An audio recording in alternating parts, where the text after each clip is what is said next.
కొనసాగుతున్న కక్ష సాధింపు పుష్ప 2 తొక్కిసలాట కేసులో A11గా అల్లు అర్జున్. దీని మీద నాగార్జున గారు ఏమైనా స్పందిస్తారా?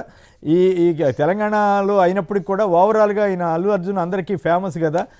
దాని మీద ఏపీలో జరిగిన తొక్కిసలాటల్లో ఇట్లాంటి కేసులు ఏం పెట్టలేదు కదా ఆ రోజుల్లో జగన్ గారి టైంలో. కానీ ఇక్కడ అల్లు అర్జున్ గారి కేసు కేవలం డైరెక్ట్గా ఛార్జ్ షీట్ కూడా వేస్తారు ఇప్పుడు.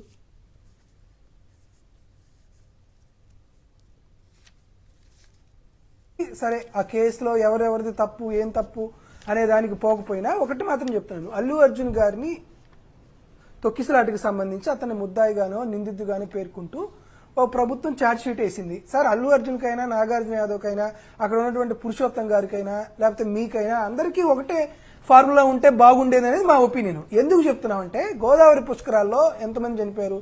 25 మంది చనిపోయారు. దానికి కారణం ఎవరు? స్పష్టంగా అడుగుతున్నాం సార్. చంద్రబాబు నాయుడు గారి కుటుంబ సభ్యులు కదా. ఈ రోజు మేము ఏం అడుగుతున్నామంటే, అల్లు అర్జున్ గారికి వర్తించినటువంటి అదే ఐపీసీ సిఆర్పిసి సెక్షన్స్ ఎందుకు చంద్రబాబు నాయుడు గారి కుటుంబానికి వర్తించవు? మేము అదే అడుగుతున్నాం. మీరు అడగటం వరకు ఓకే. కేసు ఆ రోజుల్లో కేసు అంటే అఫ్ కోర్స్ చంద్రబాబు గారి టైంలోనే జరిగింది. కానీ ఆయన కమిషన్ వేసుకుని ఏదో మొత్తం ఇచ్చేసేసుకున్నారు. తర్వాత వచ్చిన మీ గవర్నమెంట్ కూడా పట్టించుకోలేదు కదా. అదే సార్, భక్తుల మూఢనమ్మకాల వల్లనే ఆ మృతి జరిగింది అని చెప్తున్నారు సార్. దానికి మనం ఏం చేయమంటారు? మేము చంద్రబాబు నాయుడు గారి లాగా ప్రతీకారం అంటే మీరు ఏదో చెప్పారు, అబద్ధాలు అభాండాలు అరాచకాలు అప్పులు ఆంధ్రప్రదేశ్ అంటున్నారు. కానీ మీరు చెప్పినంత ఈజీగా లేదు సార్. ఏపీ అంటే ఇంతకు ముందు ఆంధ్రప్రదేశ్ అనేవాళ్ళం. ఇప్పుడు ఏపీ అంటే అహంకారం, పీడించడం. ఏ అంటే అణిచివేతలు, పి అంటే పైశాచికం, ఏ అంటే అటాకింగ్, పి అంటే ప్రాపగాండా. ఈ రోజు మేము చెప్తున్నాం సార్, సందర్భం వచ్చింది కాబట్టి. నిజంగా జగన్మోహన్ రెడ్డి గారిని సైకో అని అంటున్నారు కదా. నిజంగా జగన్మోహన్ రెడ్డి గారికి అటువంటి మనస్తత్వం ఉండుంటే గోదావరి పుష్కరాలకు దంచినటువంటి కమిషన్ మళ్లీ సిట్టేసి మళ్లీ భువనేశ్వర్ గారిని, చంద్రబాబు నాయుడు గారిని, నారా లోకేష్ గారిని, బ్రాహ్మణి గారిని మొత్తాన్ని సిట్టు విచారణకు పిలిచి సిట్టు విచారణలో వీరి ద్వారానే తప్పులు జరిగినాయని చెప్పి అందరి మీద కేసులు చేసి అందరి మీద అరెస్ట్ చేసి అందరిని అరెస్ట్ చేసేవాళ్ళం. అట్ట కాకుండా ఈ రోజు చూసారా, ఎప్పుడో 2022లో జంగారెడ్డిగూడెంలో ఎవరో కల్తీ మద్యం కాదు సార్. మాది అలాంటి మనస్తత్వం గాని ఉంటే మేము అలా చేసేవాళ్ళం. కానీ వైఎస్ఆర్ కాంగ్రెస్ పార్టీ కానీ లేకపోతే జగన్మోహన్ రెడ్డి గారు కానీ అటువంటి వాటిని ప్రేరేపించరు. అటువంటి ప్రతీకార రాజకీయాలు చేయరు. ప్రతీకార రాజకీయాలు చేస్తుంటే చంద్రబాబు నాయుడు పరిస్థితి వేరేది ఉంది. మరి కొమ్మినేని గారు ఈ రోజు మరి గోదావరి పుష్కరాల సంగతి ఏంది అని మీరు అడిగారు కాబట్టి మా సోషల్ మీడియా మాకు సంబంధించిన వాళ్ళు కూడా చేస్తారని మళ్ళీ ఈసారి ఏమైనా ఉంటే ఎంక్వైరీ కమిషన్ ఏమని మేమందరం జగన్మోహన్ రెడ్డి గారికి చెప్పాలా. ఈ రోజు మేము అడుగుతున్నామంటే, కందుకూరులో ఎటువంటి సంఘటన జరిగింది చంద్రబాబు నాయుడు మరి అల్లు అర్జున్ గారిని అరెస్టు చేశారు కదా. అప్పుడు కూడా మరి చంద్రబాబు నాయుడు గారిని లేకపోతే అప్పుడు ఉన్నటువంటి తెలుగుదేశం పార్టీ వాళ్ళని అరెస్ట్ చేయాలి కదా. మొన్న సార్ 4 రోజుల క్రితం తిరుపతి తొక్కిసలాట జరిగింది. పురుషోత్తం రెడ్డి గారు ఉన్నారు. ఎవరి మీద యాక్షన్ తీసుకున్నారు సార్? అక్కడ ఉన్నటువంటి ఎస్పీ గారి పైన కానీ, అక్కడ ఉన్నటువంటి ఆర్డీఓ గారి పైన కానీ, అక్కడ ఉన్నటువంటి డిఆర్ఓ గారి గురించి కానీ, అక్కడ ఉన్నటువంటి టీటీడీ ఈఓ గురించి కానీ ఎవరి మీద చర్యలు తీసుకున్నారా?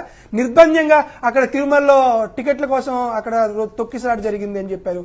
అటువైపున మళ్ళీ దేవాలయాల్లో ఉత్తరాంధ్రలో ఒక చోట తొక్కిసలాట జరిగింది. సింహాచలంలో గోడగులు ఒకరు చనిపోయారు. నిన్నగాక మొన్న దేవుడు కృప ఉంది కాబట్టి సరిపోయింది. ఇదే తిరుమలలో చాలా చిన్నపిల్లలు కూడా ఇబ్బంది పడి క్యూ లైన్ లో ఇబ్బందులు పడే పరిస్థితి జరిగింది. అల్లు అర్జున్ గారికి ఒక రూలు, చంద్రబాబు నాయుడు గారికి ఒక రూల్ అనేది ఉంటే పాలించే వాళ్ళు, పాలించబడే వాళ్ళు లేకపోతే అప్పుడు ఉన్నటువంటి అధికారంలో ఉన్న ప్రకారం ఇటువంటి రాజకీయాలు చేయడం అనేది ఎందుకు అటు జరుగుతుందో ఏమో అర్థం కావట్లేదు. కాబట్టి అల్లు అర్జున్ గారి పైన కూడా ఇటువంటి దాడి చేయడం, లేకపోతే అల్లు అర్జున్ గారు ఏదన్నా ఆ రప్ప అనడం, తగ్గేదేలే అనడం కూడా న్యాయం అయిపోయింది. సరే, ఆ టాపిక్లన్నీ వస్తే మాట్లాడుతున్నాం కాబట్టి అల్లు అర్జున్ గారికి వర్తించే సూత్రమే చంద్రబాబు నాయుడు గారికి వారి కుటుంబ సభ్యులకు కూడా వర్తిస్తే అప్పుడు ధర్మం 4 పాదాల మీద నడుస్తుందని అనుకోవచ్చు. రైట్. పురుషోత్తం రెడ్డి గారు బేసిక్ ఇప్పుడు నాగార్జున గారు చెప్పి మనం చెప్పినాం అనుకో, రేవంత్ రెడ్డి గారు ఏమంటారు, మీ రాష్ట్రంలో చూసుకోండి అంటారు, మా రాష్ట్రంలో చెప్పండి అంటారు. కాబట్టి మన ఆ రాష్ట్రం ఎతకాలి.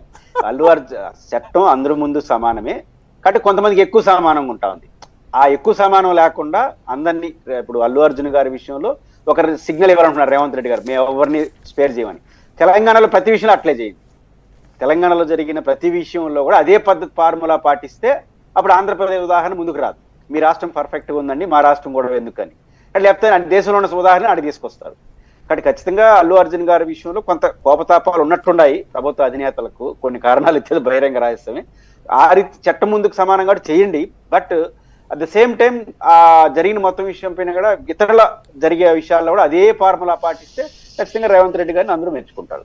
అదే పనిగట్టుకుని చేశారు అనే విమర్శ అయితే వస్తూ ఉంది. మరి అది ఏ రకంగా వస్తుంది, కోర్టు ఏ రకంగా డిసైడ్ చేస్తుందో చూడాలి.